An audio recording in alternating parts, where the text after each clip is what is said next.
wanna do a podcast? We make a darn good team. It always goes without a hitch. Let's head to Twitch and go start up the stream.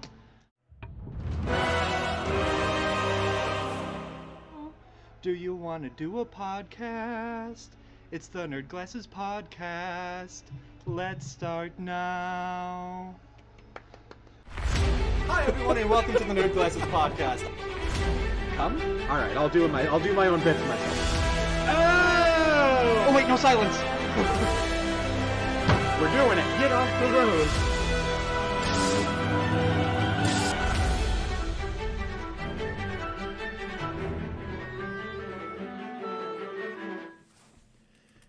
Hey Dave. Hey Boater. I was reading an article, came out a couple days ago in the Washington Post that was talking about how music is linked to memory and how it can bring back, people that have Alzheimer's, whatever, it can bring back joy. It can also bring back negative memories. And so I'm going to, not so much a punchline, but illustrate this to our viewers. Observe. Trauma. God, why? So much streams, so many years. Oh God! You ask why? It's because when I went to go get dinner tonight at the food court, I walked by the carousel as it was doing that. So, I will say I did post a couple things. Speaking of that carousel, this March, March 18th specifically. Marks the 6th year I've been streaming on the platform. That's right. Congratulations. So I put out a hey, is this a celebration worth thing? Because people still have no fucking clue what DAM 314 is, but apparently more than enough people, and by that I mean actually a lot more people than I thought would respond, have said yes. Mm-hmm. So more to come on that. That's the first bit of news tonight is that we have an announcement for an announcement. There will be an announcement, and we have announced that fact. How very gamer industry of you. Oh, yes. We learned from the best. Speaking of which, Judicurse says no, and Ampslayer with several of us just had nom flashbacks. Poor Amp especially just hearing that sound in the background of between all of us chewing, farting, and... Because the interesting thing is that, like, when you're in the space with it, human hearing is such that we can kind of make it directional, or at least noticing. Yeah. You don't notice the carousel after a while. But after it gets picked up by the mic and sent out and you're watching it through your speakers, there is no filter for that. Nope. It's just you're in the middle of a tense moment. Someone's head is about to get blown off. Dave's about to pee his pants.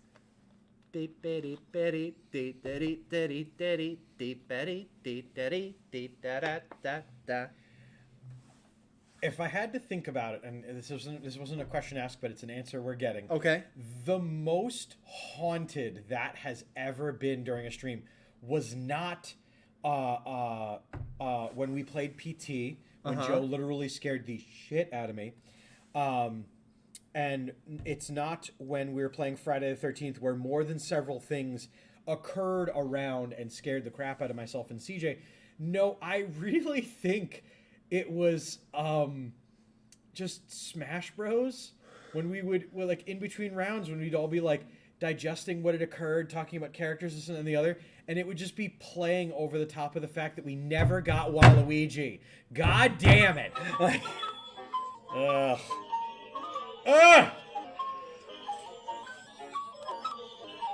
So, when I took psych courses in college, we actually did an experiment kind of on ourselves with sound association and memory and things. Okay. And it turned out that, like, yes, you will remember when you're listening to a certain song. It's encoded with certain memories and things like that. Mm-hmm. And so he did a thing where he gave everybody ice cream. and then he gave everybody something very sour tasting, and he was playing a particular sound during those things, and he literally Pavlovianed himself and the class. He was like, "I'm doing this with you. Don't get me wrong." He goes, "Because it would be incredibly shitty of me to be standing in front of the room going, yes, yeah!" Like, Just Clockwork Orange. It's a lot of you. I cannot listen to that Beethoven song anymore without. Ironically enough, before we started, I was listening. They're like, 1,000-strong chorus in Japan, and I was like, they didn't play that song, did they? And it started playing, and all I can picture is that guy with the eye, like like, Is there the joke was Dave is traumatized by a children's carousel. as is Amp and Steve and a Yes, couple other yes. folks. What's going on? So anyway, Twitch, hey, I'm Boater? Boater. Welcome to Nerd Glasses Podcast. And I'm Dave, man. That's a six. I'm counting that as another successful joke because even though it's at my expense, it's still a joke. So at this point, you may have heard of Aiden Ross, who is no longer streaming on Twitch. Actually, signed an exclusive deal to stream over on Kick, but his Twitch account was still up. Do you need clarification on any of that before I go into this? I mean, as usual, I have no idea what any of those things are, but please continue. Kick is Twitch without the restrictive terms of service. Oh, so Twitch without the guidelines. Good. Okay. Yeah, they are Good. in fuck around. They are getting really close to find out, but they haven't quite gotten there yet. Though this They will. is going to help. Aiden Ross ran afoul of Twitch's off-service conduct because during a stream on Kick, he was streaming a screen and just scrolled through the homepage of Pornhub. While also going on a tirade about how porn is like degenerate and it's like, bro, what are you doing? It's just been So the message and the visuals really matched. to show the difference between Twitch and Kick. Twitch, the off-service conduct got him a lifetime permanent ban. It's his 8th ban and likely his last. Whereas on Kick, he was banned for like a day. Oh, that's not good. And if you have heard of, let's see, and it's backed by a casino, if I remember correctly. I know it's backed by some crypto stuff. It might be by a casino as well. Aiden Ross is one of the people who was involved in the gambling streaming on Twitch and was all wrapped up in that before Twitch just drove a stake into the heart of that. He also, if the name sounds at all familiar, then he's one of the streamers that went off the far right deep end and was talking about how Twitch was hating on white males and is anti-Semitic and all of that garbage. Oh yeah, because how long? I've been on Twitch for 6 years. Not to be confused with Scott Adams.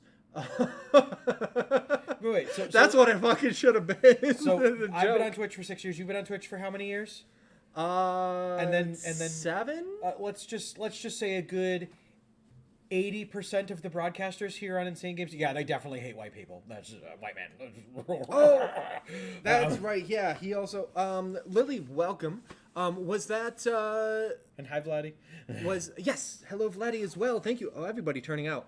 Live stream the Super Bowl. Was that Aiden on Kick? That happened. I do remember. Yes, I remember that someone. I don't know if it was Aiden Ross, but someone did stream the Super Bowl on Kick, which is another really great way to ride the fast bullet train to find out town. Because NFL don't take kindly to that kind of thing. You just have NFL don't take kindly. Period. Yeah. That's to over 100,000 people.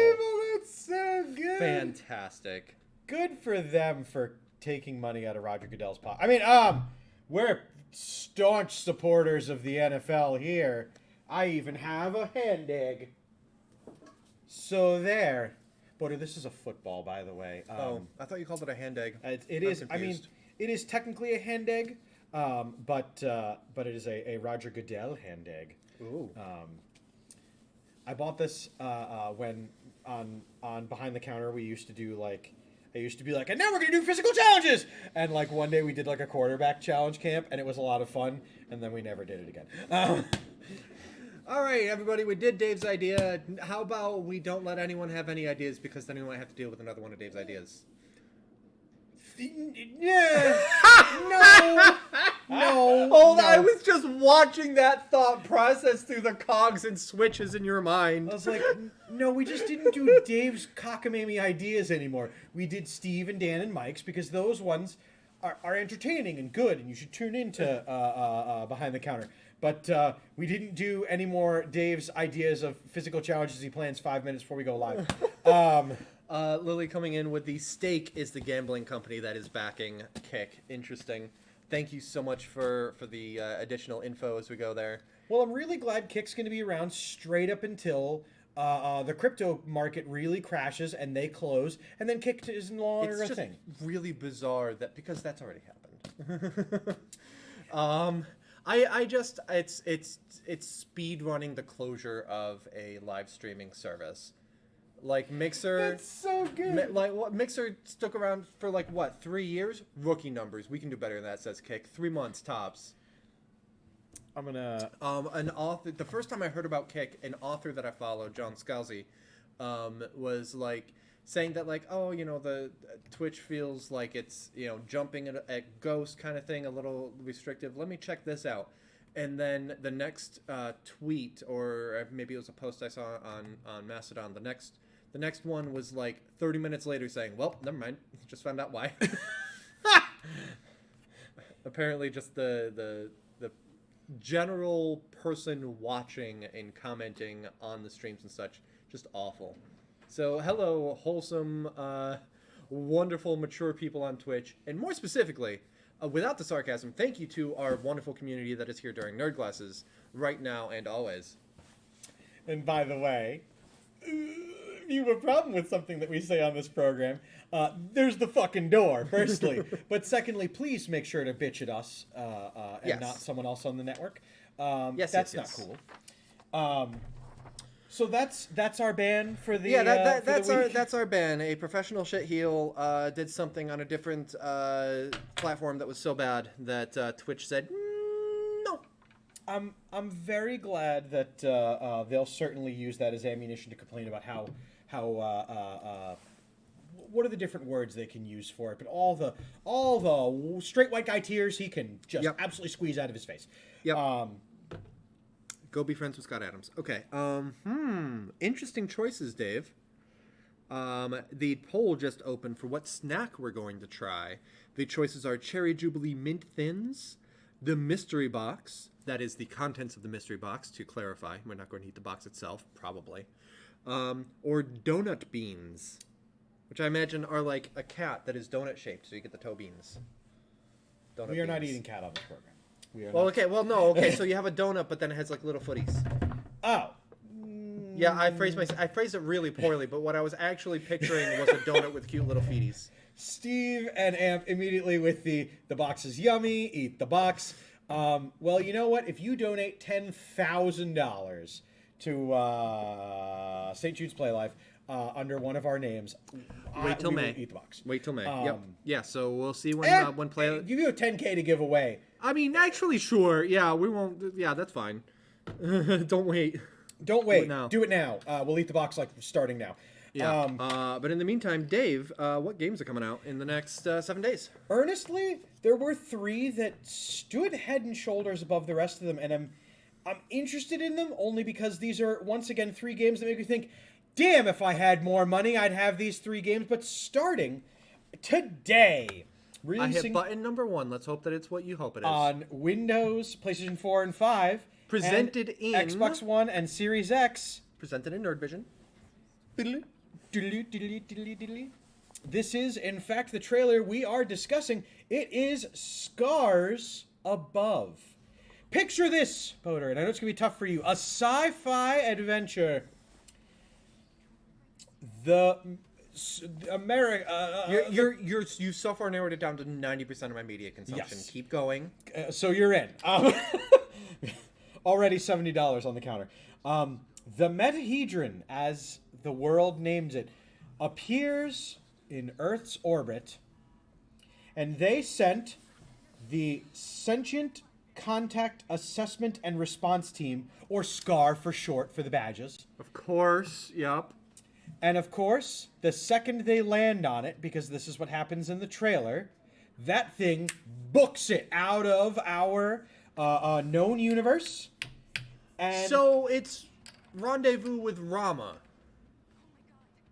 I don't know what that is, By but Arthur sure. C. Clarke. Classic Oh, sci-fi. yes. Goodness gracious. So it is that, and you play as Dr. Kate I mean, Ward. technically that would be Rama 2 because they weren't taken along with it in the original book. But anyway.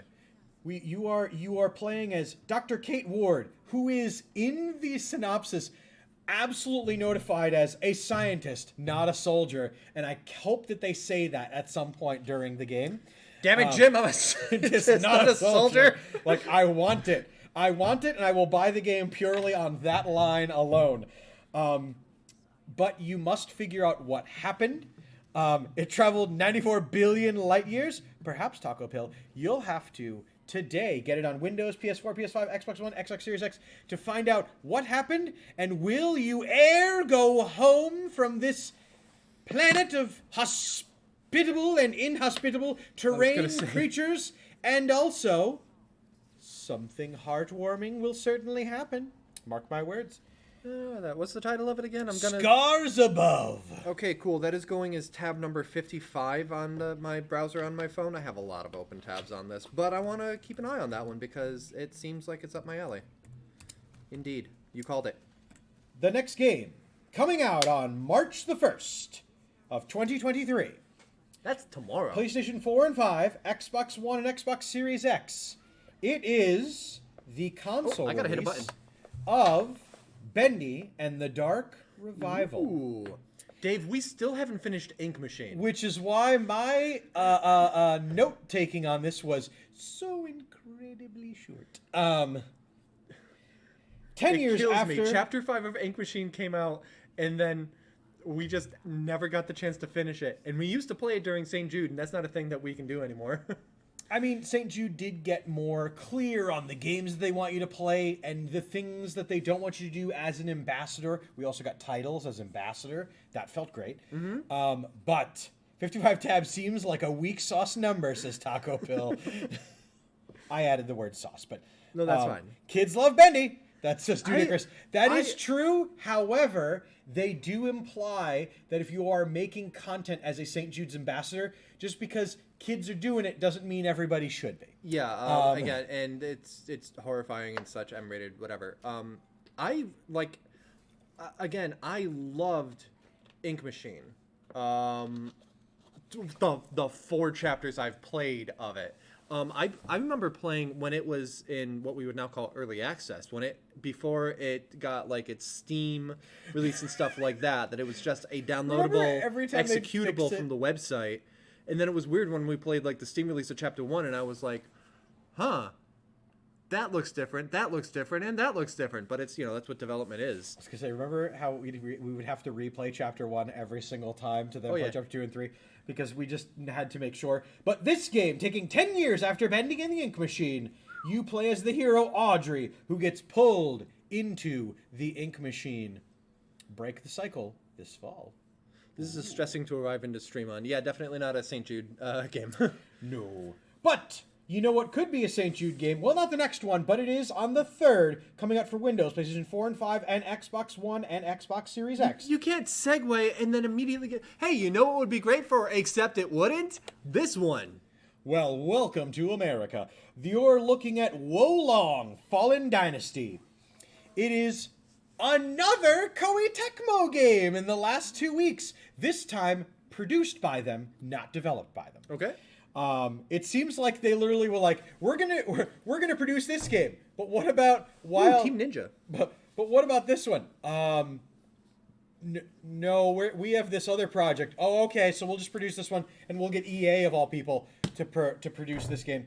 Well, I mean, I think that said Team Ninja, so like that would be the developers, right? Yes, the developers are our friends at Team Ninja, which means that this game is going to be hard. And incredibly smug about it. But once again, Difficulty 1 to 10, smugness 1 to 10. Where would you place Team Ninja games?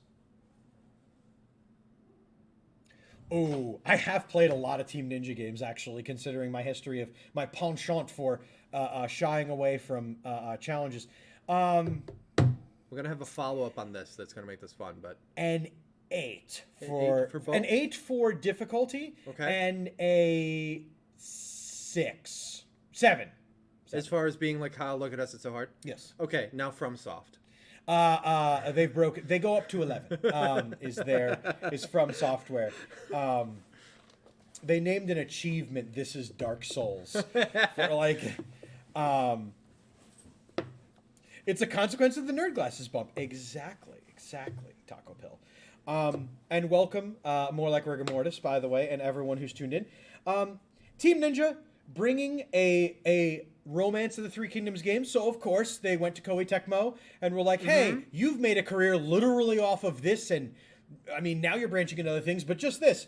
The way that they changed it up was it is the folklore of the Romance of the Three Kingdoms, as you would see, but they dove into other facets of the spiritual and the folklore and things like that. And they've really put a very nice paint of coat over top of the game and the events of the Romance of the Three Kingdoms in their own of tents.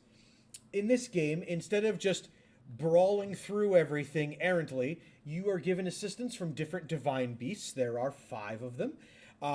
And the way that they tell you how you're able to figure out how difficult things are is instead of just difficulty ranking, it's a morale meter. Okay. So the more strong you are, the more morale you'll have to face certain things. But the less reward you'll get, because it's if everyone expects you're going to do it, you do Yeah, it, and then everyone's like, exactly, "Hooray!" But I'm not gonna lie. This once again is another title that, damn it all, if that lottery winnings would just come in once in a while, That'd be swell. it would just be the best. More like Yeah, that's all that's coming out in the next 7 days.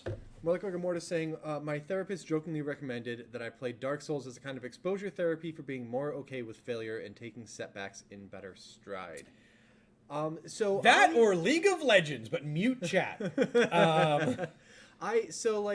I generally don't like playing games where I am failing a lot. The only times that I've enjoyed Dark Souls is when I'm doing it on stream and there is a consequence for failure, which, the first time that I did it was like the push-up challenge kind of thing, and people donating, so forth. Yes, definitely mute chat if you're playing Leagues as Demon Dragon. Same boater, which I think says a lot about how we grew up. It's interesting because like, I just get I don't like banging my head against a wall in frustration. That's what it becomes to me. Like sorry. a I'm game that is laughing. continually hard where I'm doing the same thing and like, unless I am showing improvement, I am over here saying this is the definition of insanity. I'm doing the same thing and expecting different results. Why would I enjoy this? All I can think about is the perfect image of your and mine tactics, stratagems, and how we handle difficult games when I was on your stream playing Bennett Foddy's Getting Over It. Yes. And you Oh my got- God, that's why you started laughing. You got so angry at how much fun I was having with literally getting nowhere. I would get maybe mere amount. I would fall. I would laugh. Boater got to the point where he literally was like, let me get it, damn it. Like, Dave, stop having fun. it was, I'm not gonna lie. Every time I think about that game, I chuckle to myself because for me, that game's hilarious. Like, I don't know, difficult games that tell you up front. Dark Souls, Elden Ring, Team Ninja games, Pinball, Bubble Bobble, Barbie, Horse Rider, Princess Extreme. All games that tell you up front this game's going to be very hard and you're not going to win. And so in that regard, I'm like, yes, this is exactly as advertised. So you're in it for the experience. With me, I'm okay playing something where I'm failing continuously if I'm doing it with friends. If it's social. And so that's why I like streaming Dark Souls, but I would never play it on my own. Because then I have people in chat that are commiserating with me, that are giving me yeah. advice. Oh, absolutely. And that we're all just kind of hanging out and having a good time while I get stabbed for the 50th time. Same thing, like, when bomb defusal game. Keep talking and nobody explodes. It's okay if we fail and I get blown up because we're doing it with friends. Oh my god. The amount of times where me, Boater, and Steph would be sitting there, and firstly, I really always liked yeeting the bomb, and then I'd have to go find it in the room when Boater, especially Boater, you'd hear him crinkling the papers. Okay, so what are you seeing there? And I'm going, definitely didn't drop the bomb on the floor. Certainly taking this very seriously. So we haven't played that. We should. In the meantime, what have you been Played playing? Well, sorry, we haven't played it recently. I was going to say, wait a minute. Dave, we've never played that game. I don't know what you're talking about. We haven't played that recently. Although it would be a lot better on Quest because not having to be like tethered to everything. A lot of things are. There was a reason we were sitting. I think we were saying. Anyway, what have you been playing? I have been playing a lot of Overwatch. Have really been enjoying the recent fixes and patches, changes to certain characters. Anytime tank and DPS mains are upset about something, I'm really happy. It really does fill my mind soul with joy. But I've been enjoying Wild Hearts.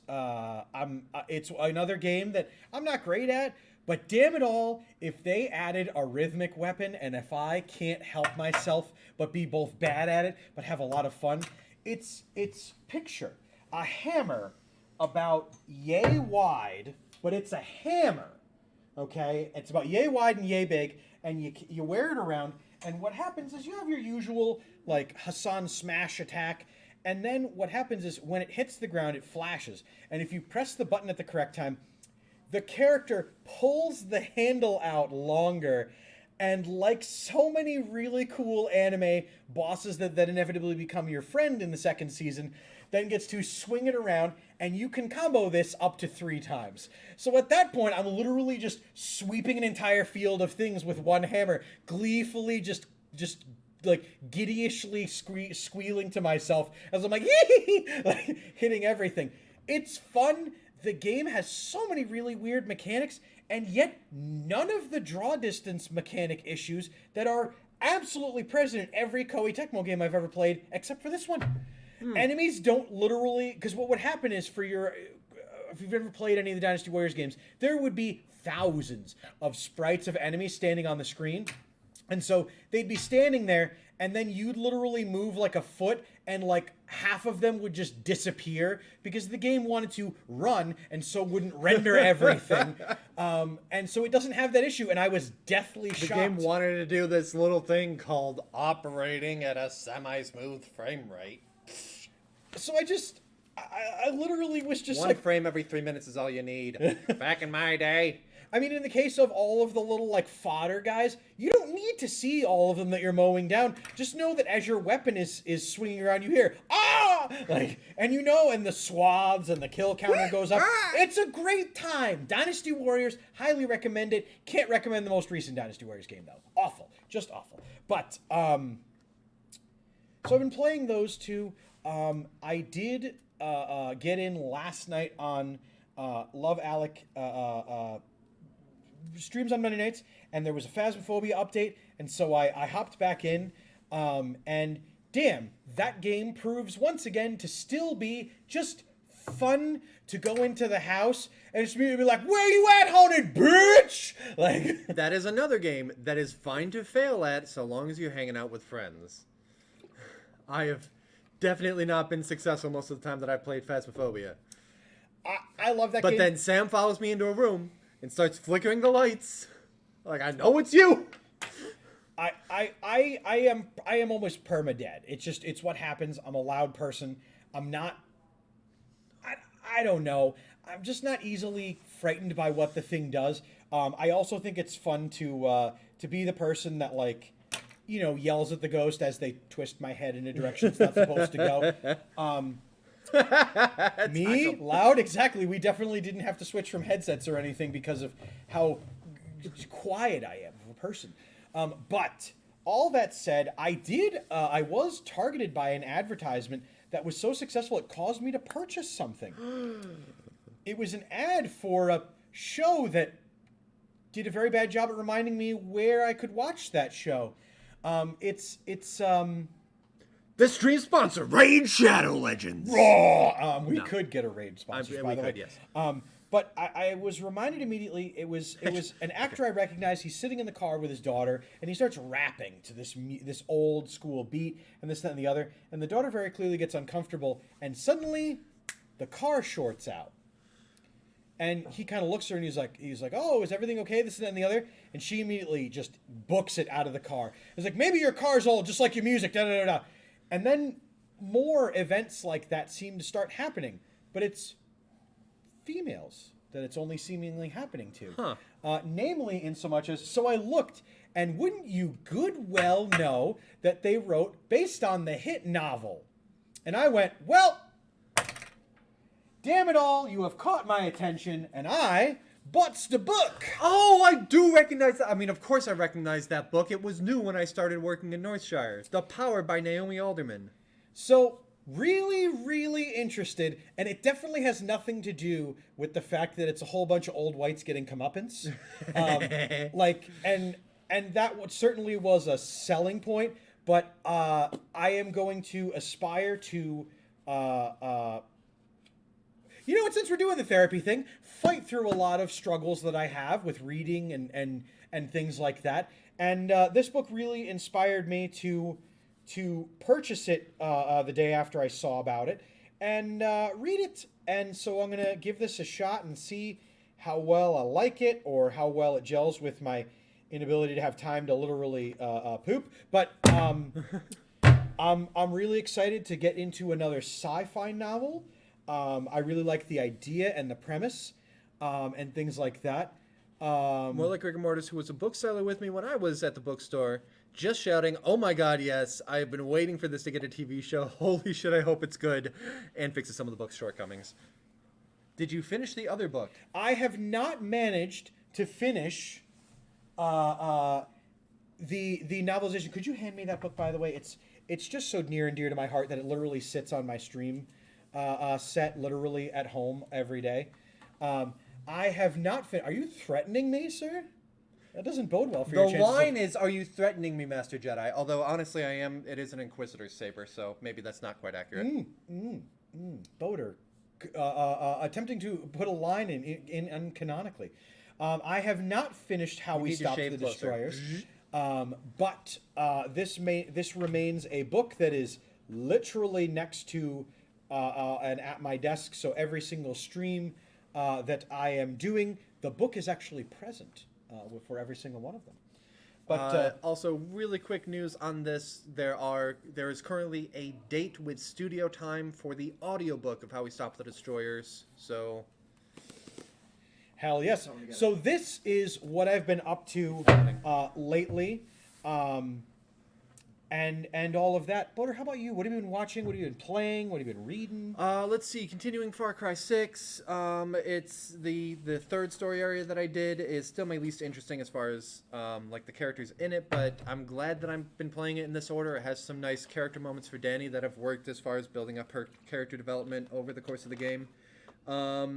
I forgot to mention this last week, but as far as watching goes, King of the Mountain from 3D Bot Maker, the Hot Wheels racing channel. All I could picture was, God dang it, Bobby. No, so that came back last week, and it has so far been really good. A whole new set. It looks fantastic.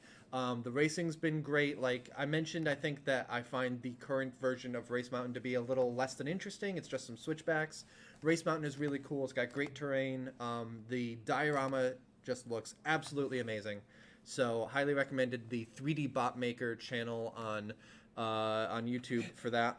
I apologize that literally every time you and Steve, and it's every time you and Steve talk about the name of the program is what again? That particular one is King of the Mountain. Yes, or there's or, literally or the Diecast Rally Championship, or the Diecast Championship Racing Series. Immediately I go, the what?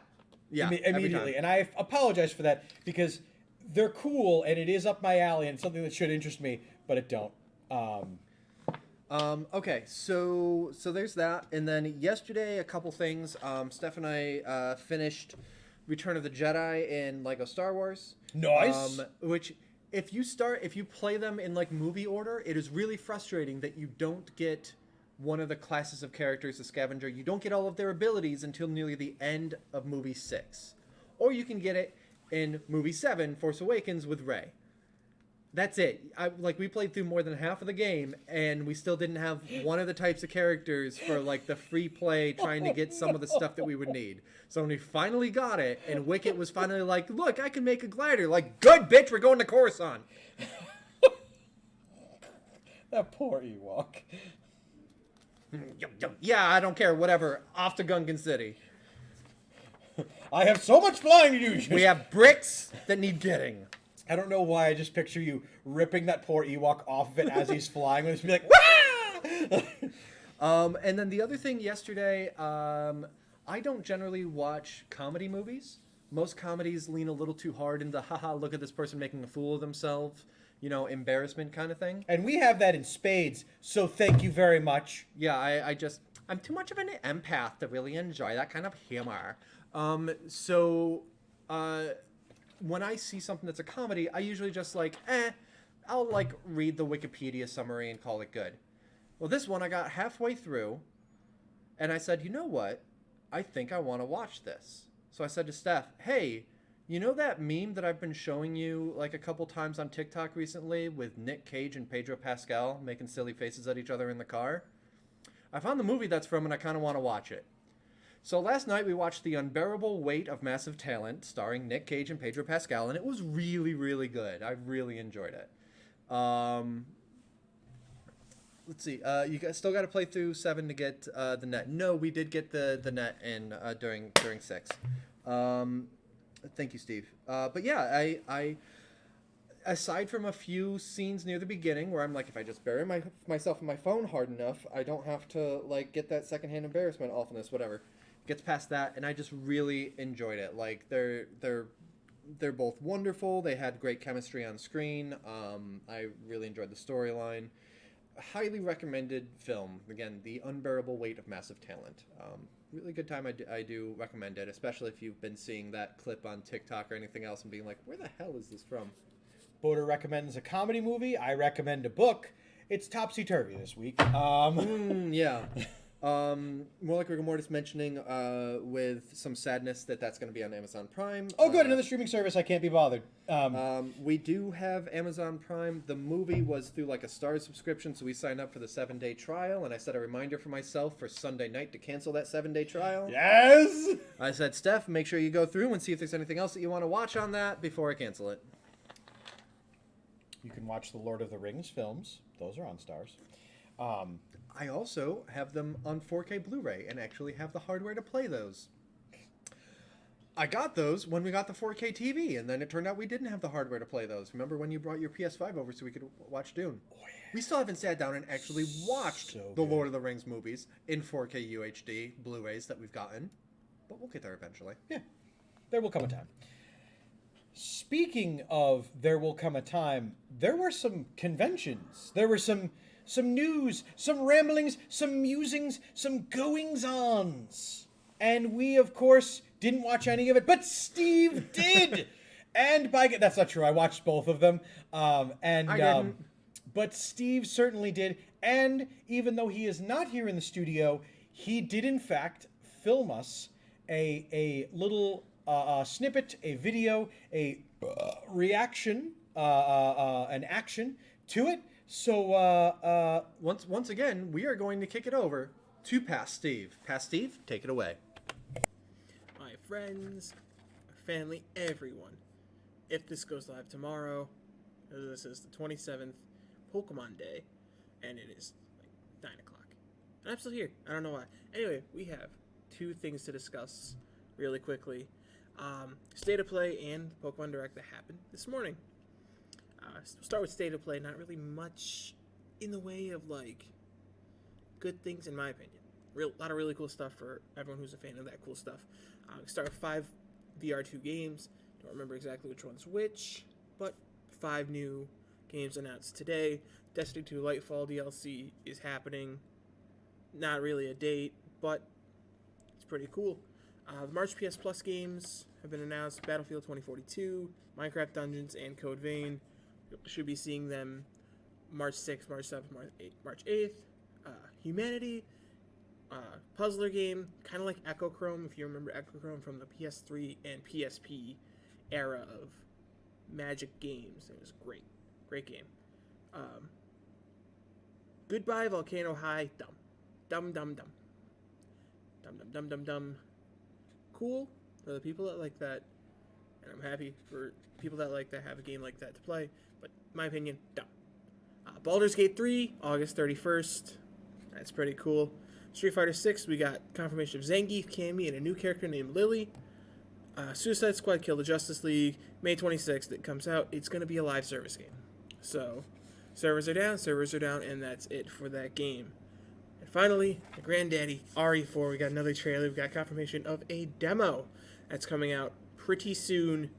No date announced for the demo, but each trailer I see for that game, my heart.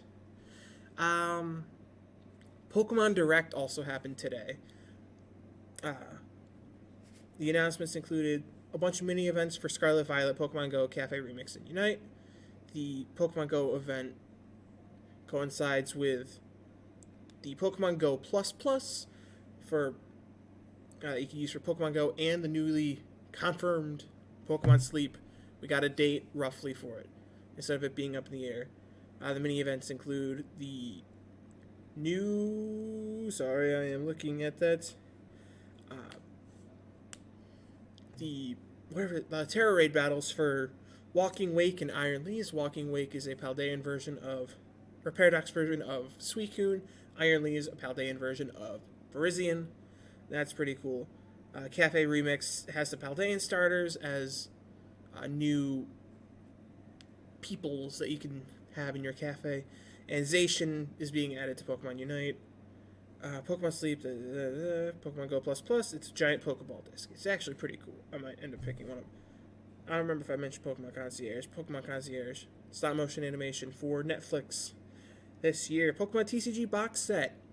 It's pretty much a TCG box set of the original 151.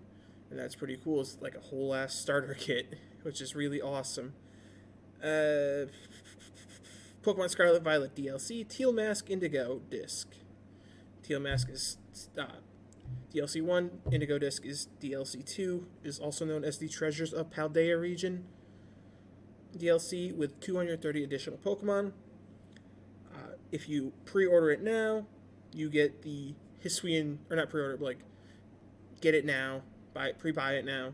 You get the Hisuian Zoroark DLC code. You get a code for it. You got to pre-order it by Halloween to get it, which is pretty cool.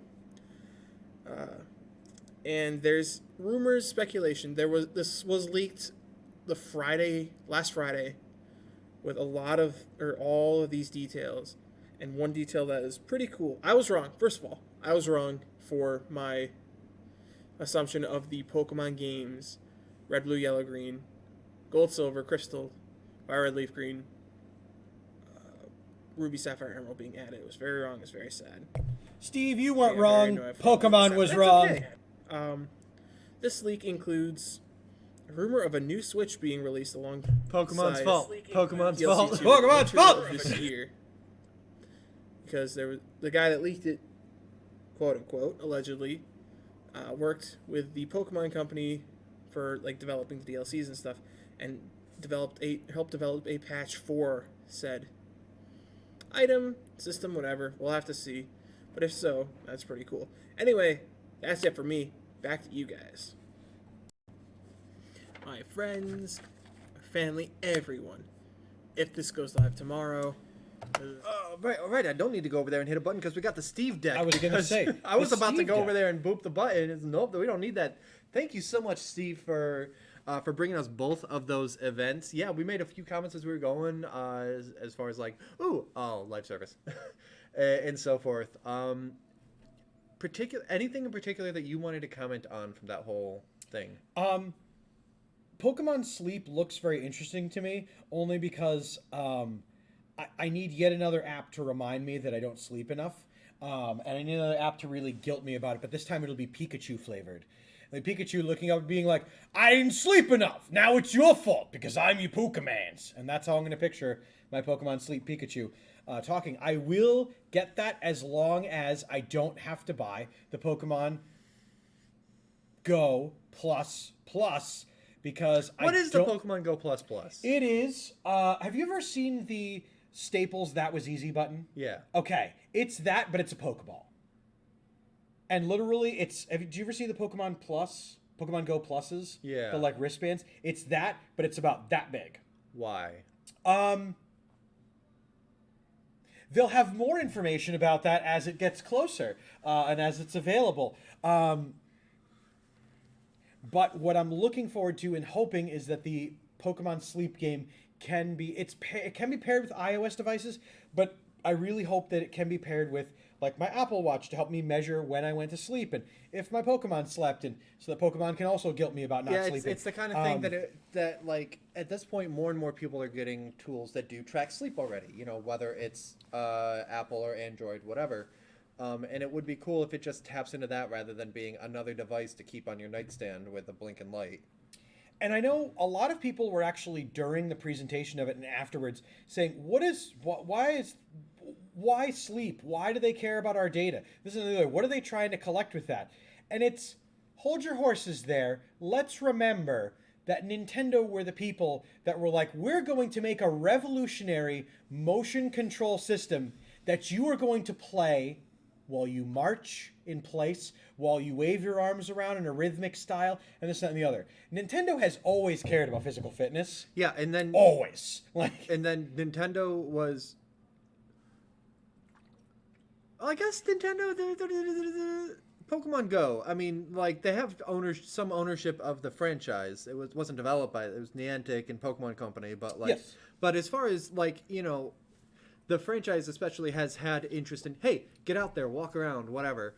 And so yeah, like it's interesting in positioning Pokemon for the, you know, a personal health suite.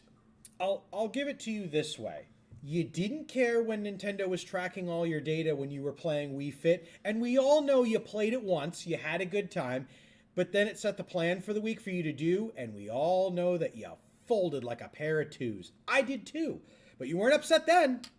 Why be upset now when it's Pokemon flavored? Because data tracking is a lot more of an issue now than it was 15 years ago. And my Kinect tracked all of my actions while I was It did body doing things. tracking, but it didn't like the Transmit the data. the actual yeah. That's the thing is that like I was seeing some things talking about how sci-fi reflects the anxieties of the day, and the person that was talking about it at this particular time was talking about, yeah, you know, read whatever, and it had to do with, you know, this central government tracking thing, you know, people having these devices that, you know, even like Mirror's Edge Catalyst did that kind of thing of, you know, it's a very cyberpunk kind of thing of being tracked. Hey, Auntie. And still like the counterculture that goes against that. I don't know. I guess I'm just saying that it's a lot more of an issue that is present now than it was in 2005 when the Wii Revolution was announced. The Nintendo Revolution. I was in college when the console first came out, and roomed with a bunch of guys. We all had a field day with the console named Wii. There are certainly a lot of apps that I let track where I am, especially Pokemon Go. Pokemon Go knows exactly how far I walk in a day, and it's not the other, because you know what? They can have it. They really can. I don't care. I have nothing to hide. Not that anyone who doesn't want to be tracked by apps and things like that has anything to hide, but I personally don't live a very interesting life. And Dudicus is a baby. He's saying he was 6. oh god. Welcome, Auntie. You're here just in time for us to shove something in our face hole. I will again reiterate, Steve, you didn't do anything wrong.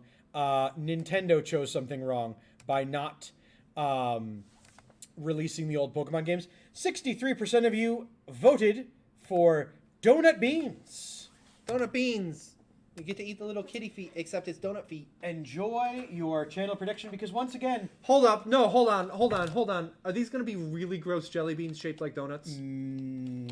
they're made by the people who make evil jelly beans, so they could be.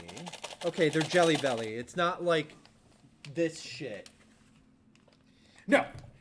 My coworker actually mentioned that. She was like, "Oh, the Lunchables has a gummy," and I was like, "Yeah, it tastes like fruit punch, which is really off-putting." I know I could tap the screen, but Tap the screen, David. look at Boater. Tap. Look at. I'm gorgeous. Now I give you permission to tap the screen. Look at the gorgeous Jelly Bellies. They're Krispy Kreme flavored. There's also not a whole hell of a lot of these in the packet.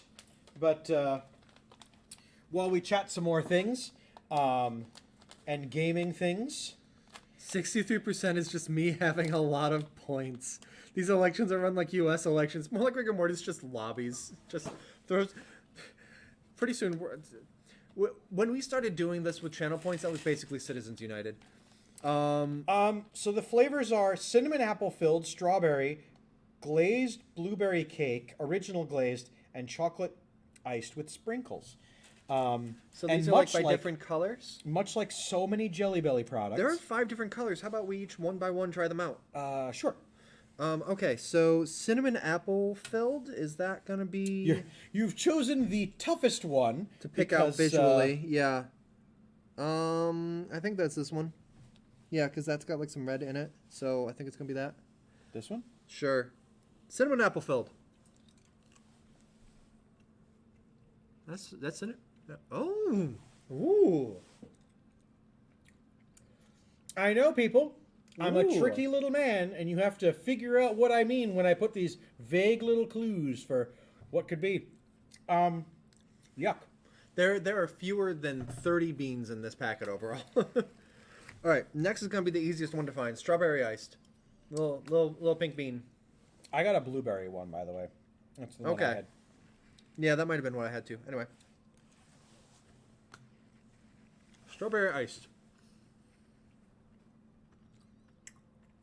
Well, That was disappointing. while we're regaling, Also, I think I just had a texture memory because my nose for a second thought it smelled something truly, truly rancid. And I said it's not Bean Boozled, and it was like, oh, okay, and it shaped up. Man, Bean Boozled season is coming up. bamboozled season. Bean It is. Boozled season is coming up because that's what I call Play Live. It very much is. You're a pink bean. Oh, your face is a pink bean. All right. Speaking of being bamboozled, last week we talked about how Blood Bowl 3 was going to be coming out. I'm going to try an original. Yeah, And I can do that. damn it all, if that game didn't release in the Holy form shit, that's accurate. of really accessible turd, Ooh. people are livid. The regular community of the Blood Bowl games are not happy.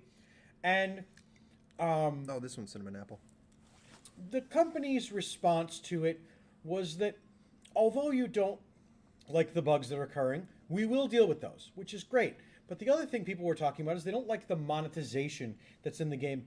And they basically responded with, well, this is the easiest way for us to squeeze blood out of a stone, so we're doing it this way because this is what we feel it should be done.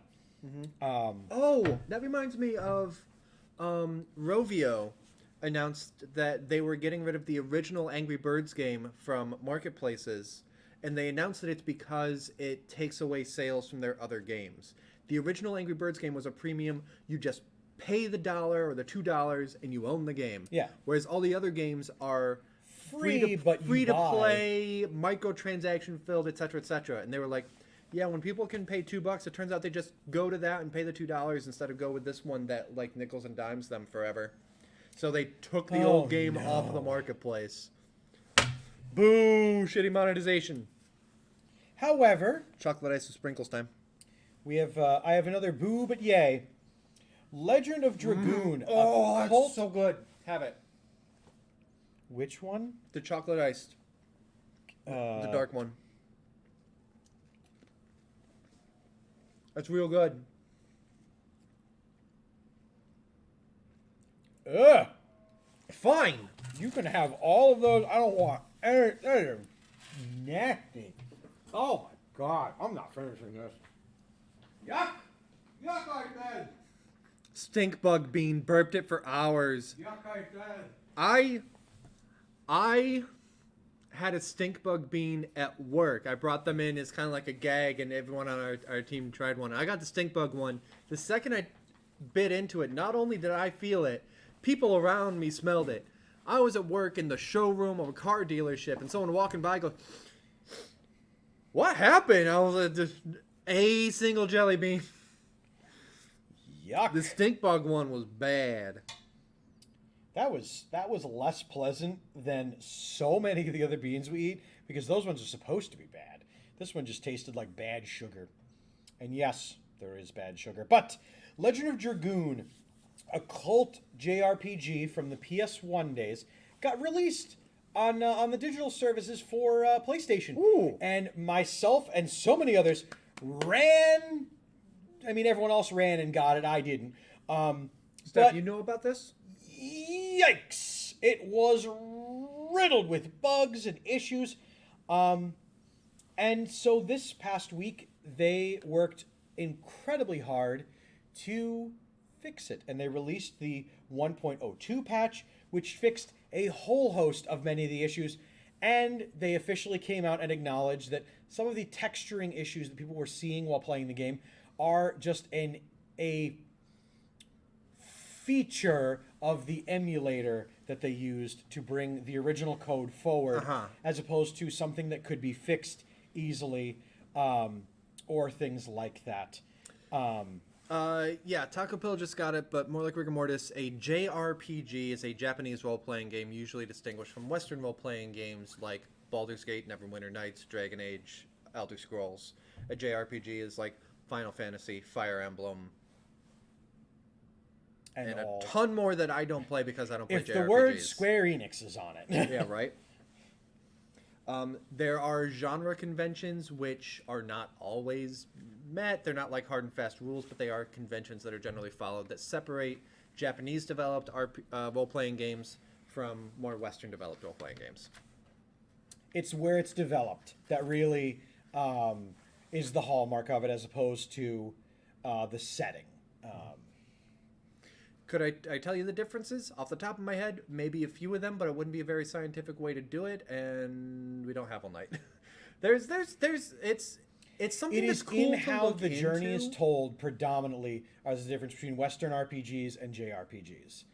They're usually very distinctive and very incredibly apparent up front as to which style you're playing. And I would invite you just to flavor it for yourself as opposed to hearing a synopsis. It is a kind of thing that's a little hard to explain to someone that hasn't played one or both of those genres. So I know that I think more like Rigor Mortis has some familiar. Well, was watching me play Dragon Age 2, for instance, a Yes. Western RPG. Yep. Whereas the what was the game that I played that was like the 2D scrolling one that was a little bit towards the end of the Citadel? I played one that was like a 2D RPG, ended up having like some turn-based combat in it. That was more of a JRPG. I forget the name of it though. It's one that we played for a few weeks and then I said, "Nope, I'm done. I'm done. This is garbage." Taco Pill also volunteering to post the differences in Discord, and you too can see the synopsis that Taco Pill very nicely is going to post in the Insane Games TV Discord down below. And thank you for that, Taco Pill. Original glazed. Huh? I'm enjoying these. I am very glad for that. Oh. I will say I did endeavor to join a couple streamers this past actually it was Monday to get one of the raid Pokemon that Steve was talking about that was released in Scarlet, which is the copy that I have, and I realized that Pokemon raids not something I'm equipped to do without being carried in its entirety. Oh my god, like It just yikes. I was underleveled and underprepared, and so what I like is though that you can be that underprepared and that underleveled, because if you don't attack, your Pokemon typically doesn't get targeted for specific attacks, but AoE, area of effect attacks still damage you. But instead of just sitting there and passing your turn, what you do instead is you can cheer, which you can do a cheer that is for your team to do better attack, defense, or healing. And I really liked that. So you get to sit back and play the bard. Yep. So I basically stood there and was like, rah, rah, sis boom ba, please don't die. Like, and it was fun. I had a good time with it. And so thank you to twitch.tv/jabbermouth for helping me get that legendary. That is now the strongest Pokemon that I have currently in my Scarlet playthrough. Nice. And it was hilariously good fun, especially because I had prefaced like, hey, I am not going to be useful. And Jabber was very quick to be like, okay, here's the 3 things we need you to do. Rah, rah, and sis boom ba over there. And I was like, great. And then their Pokemon hulked up and just absolutely annihilated that thing, and it was terrifying. So looking at it, as you may have been able to tell, Steve is not here in the studio, so we're not going to be able to watch him finish Car Quest on the Shack tonight, unfortunately. shame. So hold on Shame! till next week for that. But like, we don't want to go too late, but let's each pick. Are you fine to pick one news story and I'll pick one? Then we'll call it an evening. If you want to pick 2, that's fine. You go first, then I go, and then you go. Okay. Is that okay? Yes. Okay, you first. Sure. Okay. Sons of the Forest came out. We didn't talk about it here because I don't usually use my PC for a whole lot of gaming. That's fair. But Sons of the Forest came out and exploded, selling not 1, but 2 million copies. I really on day hoped of you were just release. going to say 2 copies. It sold a grand whopping 2 NFTs worth of copies. You're going to make me throw up the jelly beans, Dave. And so I've many. thrown up enough jelly beans in my time.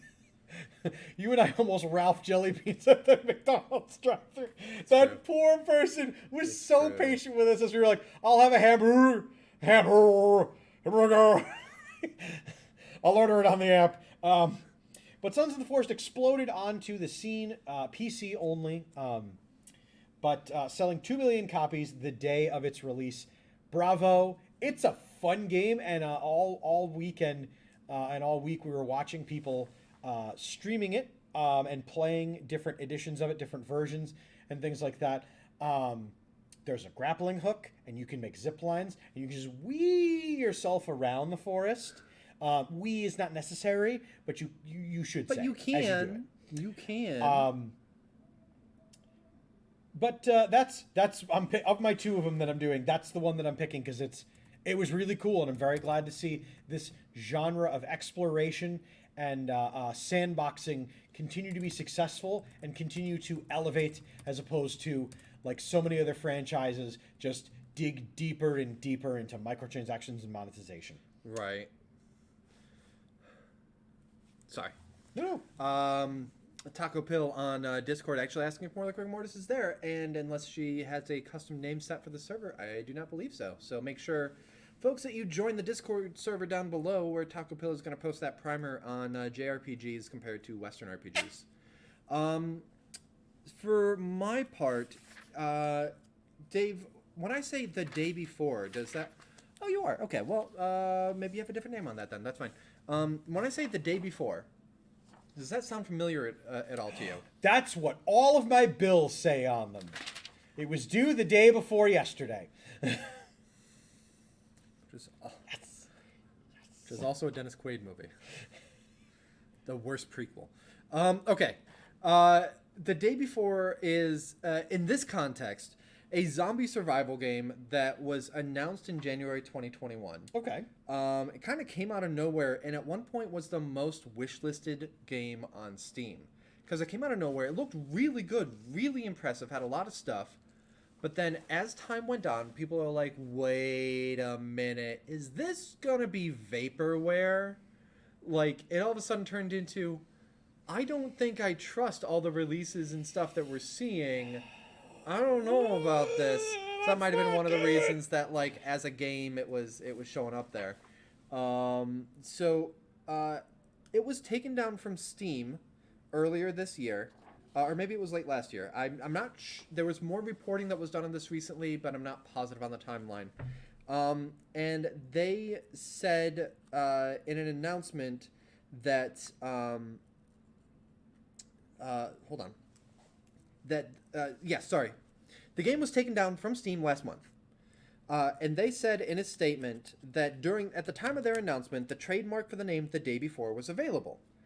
However, that someone registered the trademark after the game was announced and stole it from them. What actually happened is that the name The Day Before has been in use since 2010 as a Korean calendar app. Yes!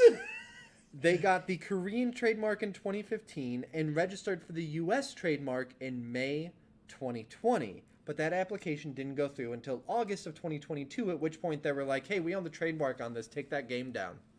And because trademark on digital stuff is so broad, an app is treated like a game in this case. If you have it for an app, then you can't use that name for a game. The developer of the calendar app stated that knowing that the game of the same name was produced, we are taking measures to protect trademark rights. Mm-hmm. Now, on the one hand, this is a really funny case of, like, why wouldn't you try to protect your game trademark when you announce it and just let someone snipe it from you like that? That seems unprofessional, and that is another thing that kind of nods to, like, wait, is this a giant hoax? At the same time, it also, like, doesn't look super good for the calendar app when they didn't even file the application for the US trademark until after the game was announced.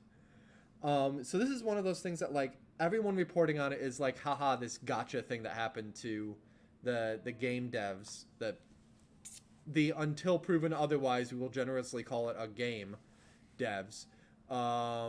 And not so much like it does in my opinion, it looks kind of bad on that developer who's had this app for 13 years to see the game come out with the same name and then decide to file their trademark to, like, do the equivalent of a copyright troll kind of thing, trademark troll it. It feels just weird to me. Like, I don't have, like, a button on this story. It's still kind of a thing that's ongoing. But here's a funny situation. Yeesh. Folks, if you're going to release something out to the World Wide Web, just Google the name of the thing you're going to do before you do it. Yeah, if it's something that, like, requires that, like, a trademark would be beneficial, do that. Like, with this, I didn't register trademark or anything from that, but that is very easy to prove a publication date of technically October 3rd. So if something comes out using that name, I can be like, excuse me, and I can prove in whatever court I can afford that, like, yeah, I've been using that name since that time. Yes.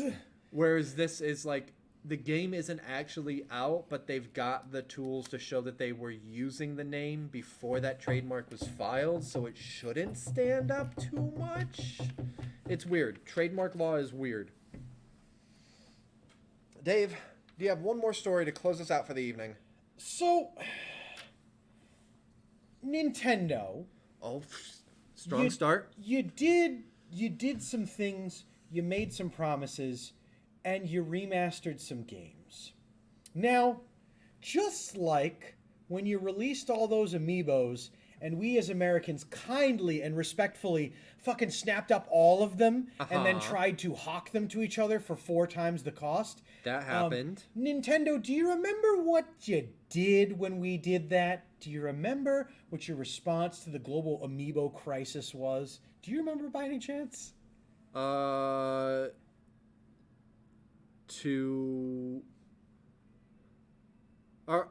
we talking about when they just, like, issued cards that had the same, like, functionality in game as an amiibo?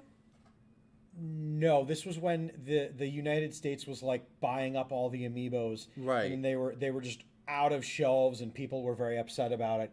And Nintendo looked at it and they got very confused because they're like, You need more than one. You can't use more than one. Stop buying two. You can only use the one of it. Do you remember what they did in response to being told? I don't, Dave. Why don't you remind me? They just made more of them. More of the exact same ones, and therein flooded the market and made all because they weren't meant to be collector's items. They're toys. Yes. Because that poor man was at the microphone going, they're toys! We marketed this! It says toys! Sick. I think I told you that at one point I joined like a Facebook group for 3D Bot Maker, but ended up being a lot of people talking about Hot Wheels collecting, and half the posts were like, I can't find the thing I'm looking for, and half the posts were like, I went down to Dollar General and bought the whole fucking stock. Like, they're toys. And the same thing when we were talking with Pokemon cards at Target and how bad that got. Like, people buying things. You should still be ashamed of yourselves under for that assumption of scarcity, thus making scarcity so that regular people can't enjoy things. So along those lines, as we know, Nintendo really tries not to repeat the mistakes of one's NES past and put too many copies of a game out and things like that. So they just do periodic releases. They released 100,000 here, a million there. Metroid Prime got a remaster. Mm-hmm. You can buy it digitally. It's available on the systems. But if you are like myself and so many others, you want to have a physical copy.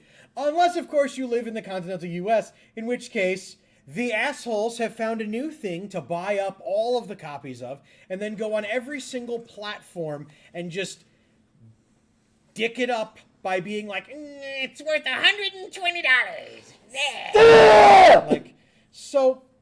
Nintendo. Buy a copy of the game to play the game!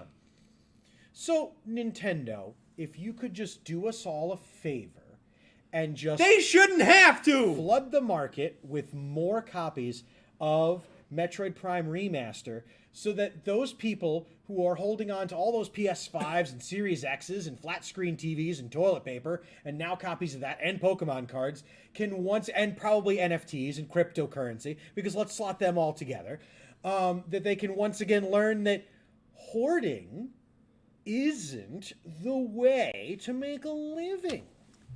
And I get it, folks. I know that our economic system fucking sucks and you want to find a way to make easy money. I get it. I get that urge. But, we live in a cooperative society where everybody should have access to things, basics like toilet paper, luxuries like Metroid Prime Remaster. We should have these things. And making a quick buck at the expense of others is not the way to do it. Thank you. So my plea, once again, Nintendo, more copies, please. And you can put a hard end date on when copies are going to be available. Because after that, totally fair, totally fine. Pull a Disney, throw it in the vault, whatever. Yeah. Just make sure it's saturated before then. Because you did that with the Mario remasters, and it was good. I have a copy. I really like it. And now when someone anytime walks into the store with it, you can hear the ka-ching, because we are going to pay out the nose to buy that copy from them, to then put it on our shelves, to then sell it. But Disney makes it scarce by producing an infinite amount and then not doing it for a while because their presses are, putting out a different cassette tape. It's like... But while they're putting it out, you can go to any ass Walmart, Target, whatever, and get The Great Mouse Detective. There's just not scarcity. Not a thing. Sorry, I'm discombobulated right now. That's very upset. Entirely fine and entirely understandable. But the good news is, if there's nothing Nintendo likes more, it's memeing on people. And certainly, they've done it in the past. And here, the Nerd Glasses have requested you, Nintendo. I mean, Miyamoto told people to go touch grass. He was like, oh, everyone's concerned about how the company's going to be after I leave because I'm the one that invented, Mario and Zelda, whatever. Go outside. Again, for fuck's sake. Of all the I'm paraphrasing, but he actually did, go and enjoy the outside. Of all the big evil corporations that I will give a little bit of a nod and smirk to, it's that big evil corporation, Nintendo. Because, you know what? Fine. That's fair.